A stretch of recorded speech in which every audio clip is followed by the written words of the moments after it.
Okay, so here is the tilt game I made in UDK. Let's go ahead and look at it in perspective, unlit, and I'll go ahead and turn that off so we can see. So this is the spawn room. The player will spawn right below the warp bubble. Once the player starts, you will see that this button is red. You'll then press that button and this blast door will open, saw blades will start, and he will then see a ball appear on the teal spot. If it begins to roll, it'll get stuck to the magnet. As soon as he clicks the K, U, H, or J keys, similar to W, A, S, and D, the board will start and the magnet will shut off. If the player falls in a hole, hits these little teal squares, that'll be considered a mistake and that'll show up on the HUD, which I will show you in a gameplay demo. The gray walls are just interp actors that act as uh, blocks to keep the ball from just going straight to the green goal. Once you hit the green goal, you'll hear a noise, it'll fade out and go back to the UDK editor. Let's see. Yes. Once you make more than the set amount of mistakes, the current is 10, you will be sent here and you will be killed. You'll be able to hit any key to respawn right here, and you'll have the ability to make the board shift back in a position so that when you hit the ball return button, the ball doesn't spawn here and slide immediately into that hole. Alright, let's look at some Kismet. Okay, I'll back out a bit. This is the whole sequence. The sequence with the box around it is a still undeveloped sequence that is this ball here, the Never Mind Me. This ball still needs something to do and I'm still thinking of something to do for it, but currently it just can move around this environment and that's it. So we'll go back to this start. So when this starts out, the branch that goes down this way sets up a bunch of resolution HUD, movie capture if I need it, and toggles a fade in animation with the sound. A lot of this would be better to do in a UC script, but I like having the direct control. This up here initializes material instances so that the two buttons, the ball return button, start button, have the right color on them. And just a quick overview, this is the useless ball. It does stuff, but all it does is move around. That's all this setup is. So we'll move down to here. So this is the start button, and when it's clicked, it'll do two things. It'll disable itself so you can't start, and we'll toggle a green versus red light, and a button sound plus 2 delayed alarms. It will then change the material of it. They'll change its material from red to green, showing that you've started it, and a small button animation in this matinee sequence. Once we go to there, the game board gets parented to 2 skeletal meshes that I animated in 3ds Max that all they do is rotate 45 degrees. Actually, it's the same mesh, just rotated 90 degrees to simulate the tilt. Okay, from there we go to this activating toggle. It's activating toggle routes. A lot of... Oh, actually, sorry about that. I'm still organizing this the way I want it, so I keep moving things every time I do a video. So actually, it goes from here to this. This parents everything to the game board. The dynamic triggers, the interactors that block the ball.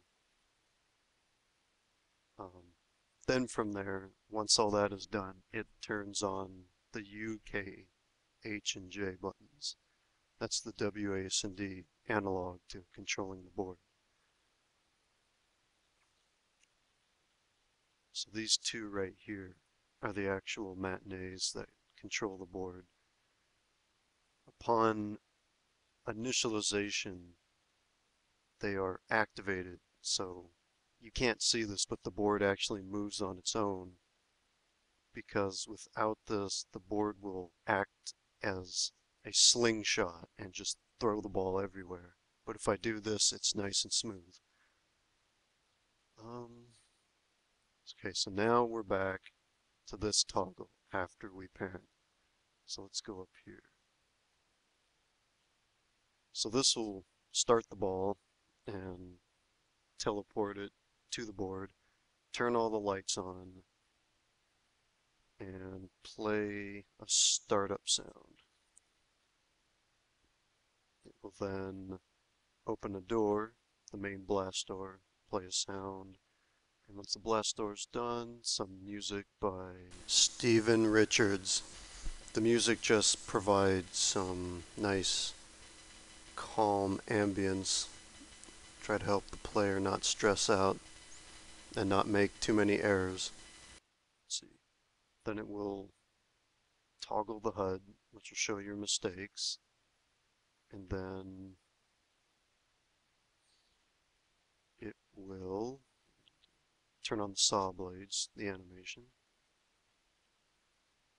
What it will also do is activate all the triggers. So these are all the holes, and they react to the ball.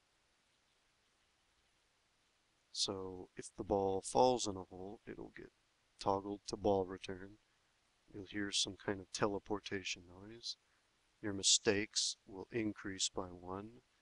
If they go greater than 10, then you go to the saw blade area. So once that happens, the player will be teleported in the saw area. Mistakes will be reset to 0. And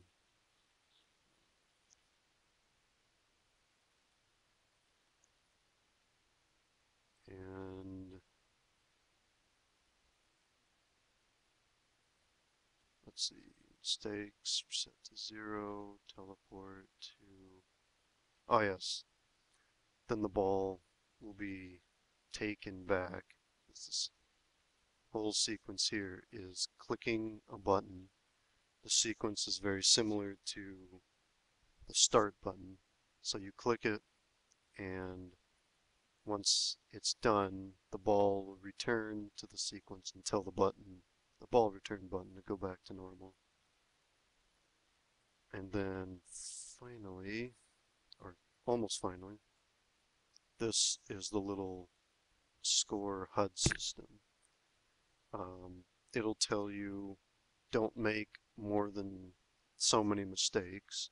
So if I change this number, the HUD will react to that. That's the amount of mistakes you can make.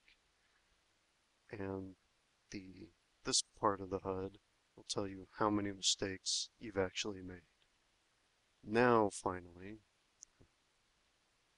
if the ball reaches the green goal, it will fade the music out, turn on a end fade, stop any recorded movies that I have going, turn the HUD off, and quit back to the editor. Okay, and just a brief little description of what this is, if you've never played this before.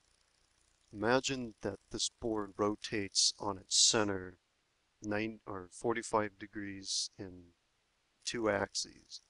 So essentially it tilts, and you have to try to keep the ball from tilting into the black hole.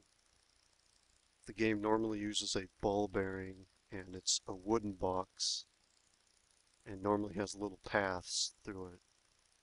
But I was doing that and found it was way too easy, so I built this sort of 90-degree stuff with these 45-degree boxes, which make it bounce and bank and makes it a lot more difficult. But now let's see an actual gameplay. One moment. Okay, let it start up.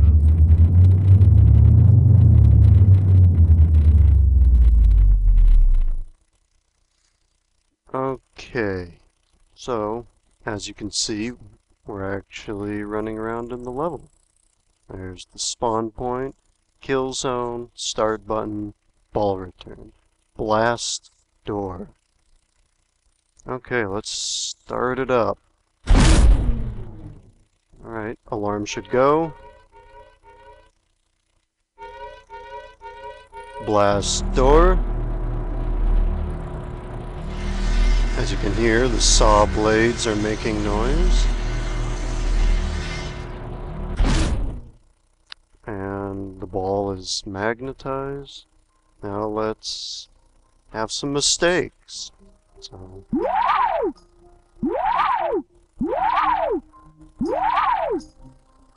halfway there.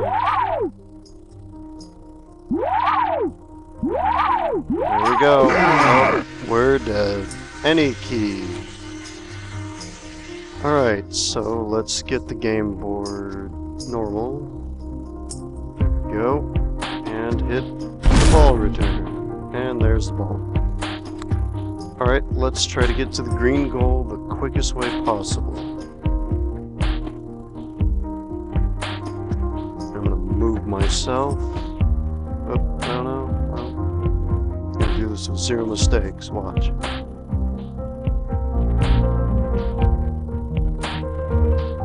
Nope, no I won't. Just kidding.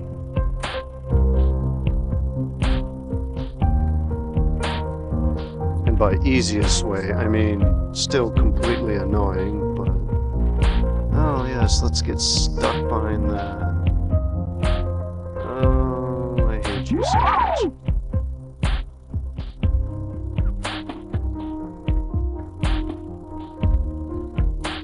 Just gotta get it to go through. Okay, let's see if we can do this under 5 mistakes. No, I guess not. I guess we're just on our way.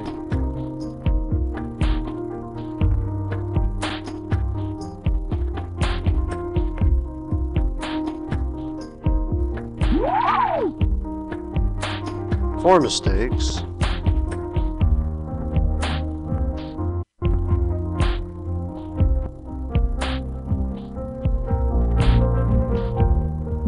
Just keeps kicking off.